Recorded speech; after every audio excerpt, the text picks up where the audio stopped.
샬롬. 오늘도 주님 안에서 복되고 즐거운 하루, 또 기쁘고 감사한 하루가 되시기를 소망합니다. 4월 28일 새벽 기도를 시작하겠습니다. 다같이 사도신경 하시겠습니다. 나는 전능하신 아버지 하나님 천지의 창조주를 믿습니다. 나는 그의 유일하신 아들 우리 주 예수 그리스도를 믿습니다. 그는 성령으로 잉태되어 동정녀 마리아에게서 나시고 본디오 빌라도에게 고난을 받아 십자가에 못 박혀 죽으시고 장사된 지 사흘 만에 죽은 자 가운데서 다시 살아나셨으며 하늘에 오르시어 전능하신 아버지 하나님 우편에 앉아 계시다가 거기로부터 살아있는 자와 죽은 자를 심판하러 오십니다.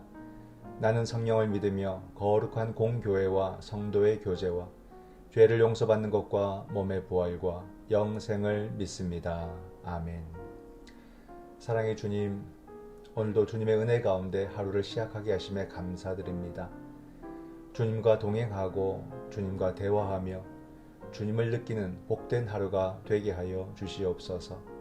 이 시간도 우리 주님과 함께하기를 간절히 바라고 원하오며 예수님의 이름으로 기도드립니다. 아멘. 찬송가 276장입니다. 아버지여 이 죄인을.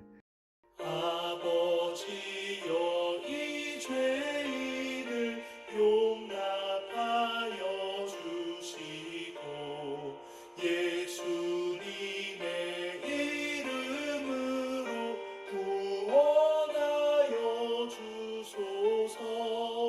아버지를 떠나 산지 벌써 오래되었고 험한 길을 고다니는 이제 돌아옵니다.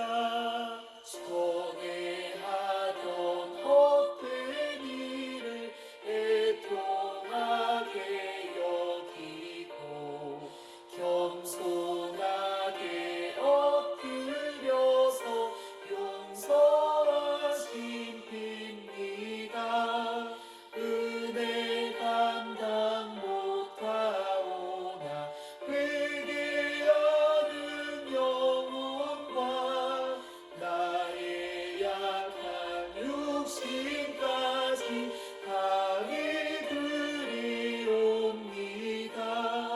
나의 죄를 사하시려 주님 죽으셨으니 그 공로를 의지하여 주만을 의지합니다. 아버지여 용납하사 나를 품어주시고 주의 사랑 품 안에서 길이 살게 하소서. 아멘.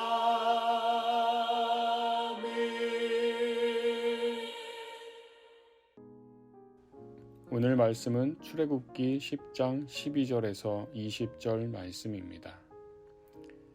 여호와께서 모세에게 이르시되 애굽 땅 위에 내 손을 내밀어 메뚜기를 애굽 땅에 올라오게 하여 우박에 상하지 아니한 밭의 모든 채소를 먹게 하라. 모세가 애굽 땅 위에 그 지팡이를 들매 여호와께서 동풍을 일으켜 온 낮과 온 밤에 불게 하시니 아침이 되매 동풍이 메뚜기를 불어들인지라. 메뚜기가 애굽 온 땅에 이르러 그 사방에 내림에 그 피해가 심하니 이런 메뚜기는 전에도 없었고 후에도 없을 것이라. 메뚜기가 온 땅을 덮어 땅이 어둡게 되었으며 메뚜기가 우박에 상하지 아니한 밭의 채소와 나무 열매를 다 먹었으므로 애굽 온 땅에서 나무나 밭의 채소나 푸른 것은 남지 아니하였더라.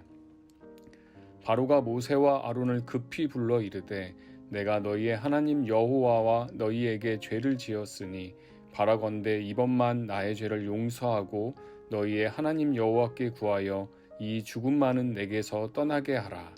그가 바로에게서 나가서 여호와께 구하매 여호와께서 돌이켜 강렬한 서풍을 불게 하사 메뚜기를 홍해에 몰아넣으시니 애굽 온 땅에 메뚜기가 하나도 남지 아니하니라. 그러나 여호와께서 바로의 마음을 완악하게 하셨으므로 이스라엘 자손을 보내지 아니하였더라. 아멘. 오늘의 말씀을 묵상합니다. 오늘의 말씀은 메뚜기 재앙이 나타납니다. 우박 재앙 때 흙 속에 있어서 살아남은 식물들이 메뚜기로 인해서 완전히 사라져서 푸른 것이 남지 않는 모습을 보여줍니다. 바로가 죄를 고백하고 또 용서하기를 구하자 하나님의 명령에 따라서 동풍으로부터 몰려왔던 이 메뚜기가 서풍으로, 그래서 홍해로 들어가서 죽게 되는 장면이 나타납니다. 오늘 말씀은 어떤 교훈과 의미를 주는지 함께 살펴보겠습니다. 본문 해설을 봅니다. 메뚜기 떼는 농작물에 심각한 피해를 입힙니다. 모세가 지팡이를 들자 하나님이 동풍을 일으켜 모세를 불러들이십니다. 메뚜기는 우박 재앙에서 남은 곡식과 채소를 완전히 파괴해 애굽에 전무후무한 피해를 줍니다.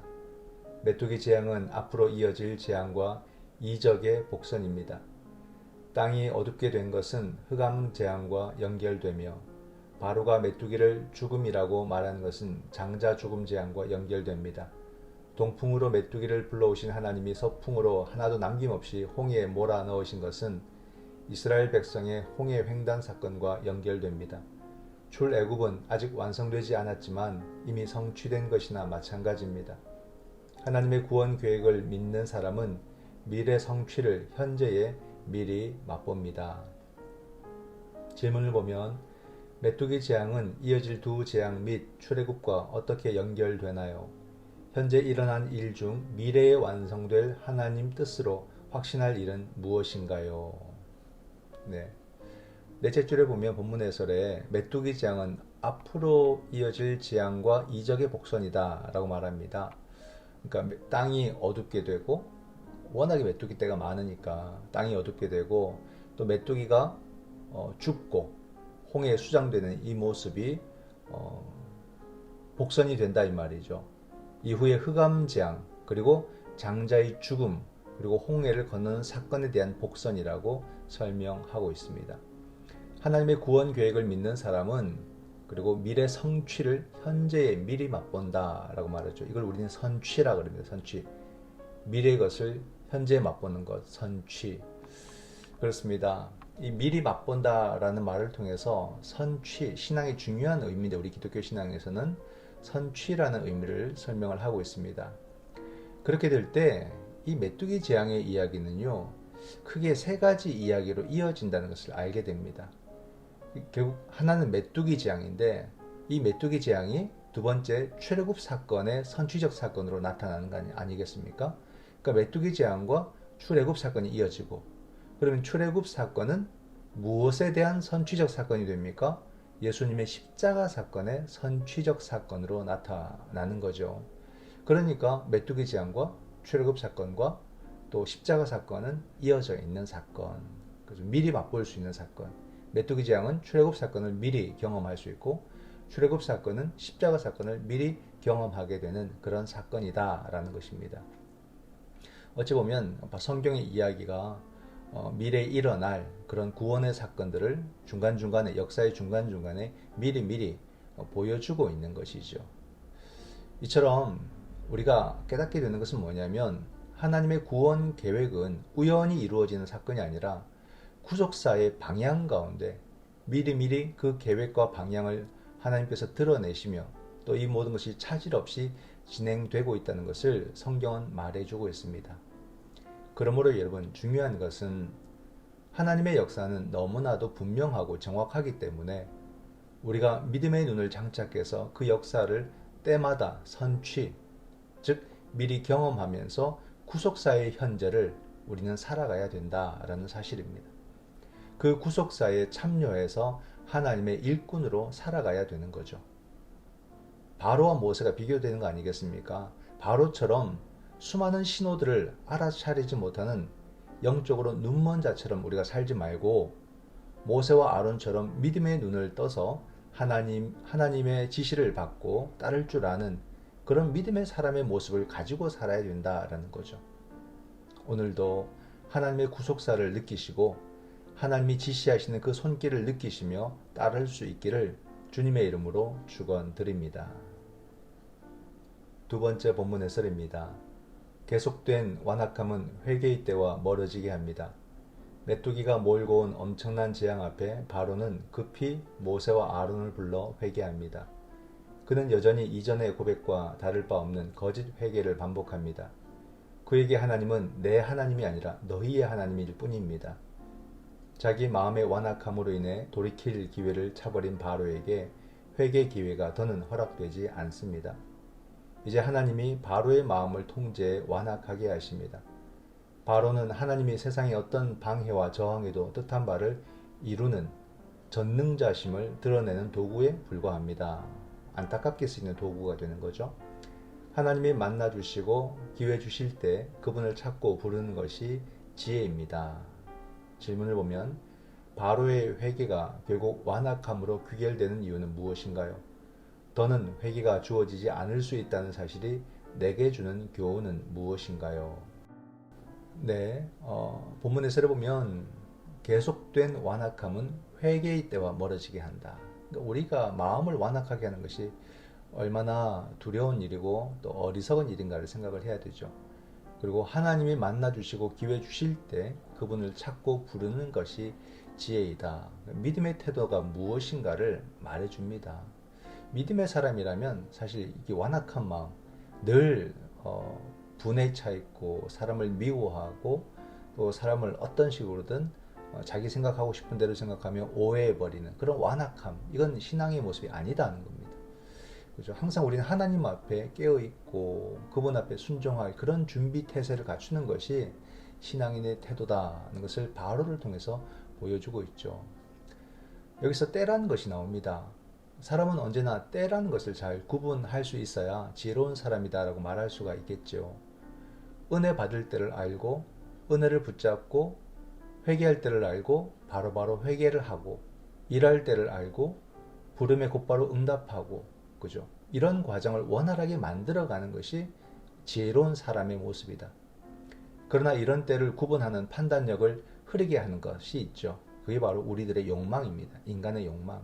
성공과 출세에 정신이 팔려서 사는 사람은 은혜의 때를 무시하고, 달리 말하면 성령의 음성과 지시를 무시하고 자신의 완고한 생각에 판단의 기준을 딱 두고 살아갑니다. 자기를 절대시하는 사람이죠. 어찌 보면 흔히들 하는 말처럼 무엇에 홀린 듯 사는 그런 삶의 모습을 보여주고 있습니다. 지금 바로의 모습이 여러분 누구와 유사해 보이지 않습니까? 바로 신약에 나타나는 가룟 유다의 모습과도 너무나도 동일합니다. 제 생각이에요. 하나님의 음성을 듣지 못하는 바로나 예수 그리스도의 모습을 보지 못하는 가룟 유다나 그 모습이 너무나도 동일하다는 것입니다. 이는 바로 그들의 욕망이 하나님의 음성을 듣지 못하게 하고 주님의 모습을 깨닫지 못하게 하는 것이지요. 주님이 만나 주실 때, 주님이 불러 주실 때 주님을 찾고 만나시는 그런 지혜 있는 성도가 되어야 한다는 것을 다시 한 번 더 우리가 마음에 다지게 됩니다. 오늘 이 하루도 주님에게 더 가까이 가시기를 소망합니다. 믿음으로 도전하시고 믿음을 하찮게 여기는 사람들에게 여러분들의 삶의 열매로 증명하시기 바랍니다. 믿음을 선택하신 여러분을 진심으로 축복하고 사랑합니다. 기도하겠습니다. 거룩하신 하나님, 하나님의 때를 영적으로 느끼며 부르심에 응답하며 하나님의 구속사 가운데 늘 앞서 쓰임받는 일꾼들이 되게 하여 주시옵소서. 오늘도 우리 주님만을 따르기를 원하오며 예수님의 이름으로 기도드립니다. 아멘. 지금은 우리 주 예수 그리스도의 은총과 아버지 하나님의 크신 사랑과 성령 하나님의 위로교통 하나 되게 하심이 하나님의 사람이 되어 한평생 하나님의 일을 하기를 원하는, 그러므로 이 땅 가운데서 영혼이 잘됨 같이 범사가 잘되고 강건하기를 원하는 여기 사랑하는 주의 자녀들과 저들의 가정 위에 지금부터 영원토록 함께 하시기를 간절히 축원하옵나이다. 아멘. 이 시간 우리가 함께 드릴 기도의 제목은 먼저 말씀을 생각하면서 기도합니다. 하나님의 일을 하는 그런 내 삶이 되도록 도와주옵소서. 주님의 때에 쓰임받는 그런 내 삶이 되도록 늘 깨어있는 예수 제자가 되게 하여 주시옵소서. 그리고 코로나 종식과 일상의 회복을 위해서 기도합니다. 백신 수급이 빠르게 진행이 되고 있습니다. 이제는 너무 지나친 염려를 우리가 하지 않고 더 여유로움으로 사회의 안정을 지켜 나아가도록 도와달라고 기도를 해야 되겠습니다. 그리고 한 가지 더 우리가 고민하게 되는 것은 우리 사회는 이 코로나 팬데믹 내내 그죠? 너무 과열되어 있습니다. 이 사회는 코로나조차도 서로를 이간질시키고 서로의 사이를 멀게 하는 그런 양극화의 소재로 삼고 있다는 거죠. 이게 어리석은 사람들의 모습입니다. 주여, 코로나보다 우리 인격이 더 병들었고 빈약합니다. 집단 면역이 신속히 이루어져서 우리의 우리를 질병으로부터 건져주시고 또한 이 사회를 건강한 사회, 건강한 인격의 사회로 만들어 주시옵소서라고 함께 기도하기를 원합니다. 그리고 미얀마를 위해서 기도합니다. 군부 세력의 폭력을 멈추게 하시며 새로운 민주정부가 부실함 없이 올바른 구성을 통해서 출범할 수 있도록 도와주옵소서. 군부의 힘이 더 이상 불법적으로 폭력과 살인을 행하지 못하도록 철저하게 잘 준비된 제도가 만들어지도록 주여 도와 주시옵소서. 또 우리 가정을 위해서 기도합니다. 우리 가정이 안고 있는 많은 문제들, 그죠? 가정의 문제, 자녀의 문제, 사업의 문제, 직장의 문제, 또는 건강의 문제들이 있습니다. 이 모든 것을 두고 기도할 때 주여 우리의 소망과 함께 주님께서 응답해 주셔서 이 모든 것을 통해서 주님의 영광을 받아주시고 주님의 뜻대로 우리의 가정을 사용하여 주시옵소서. 이 시간 하나님의 구속사를 바라보며 쓰임 받도록 기도하시고 백신 접종과 함께 우리 사회 인격도 회복되도록 미얀마 새 정부가 잘 준비되도록 그리고 우리 가정을 위해서 다 같이 함께 기도하시겠습니다.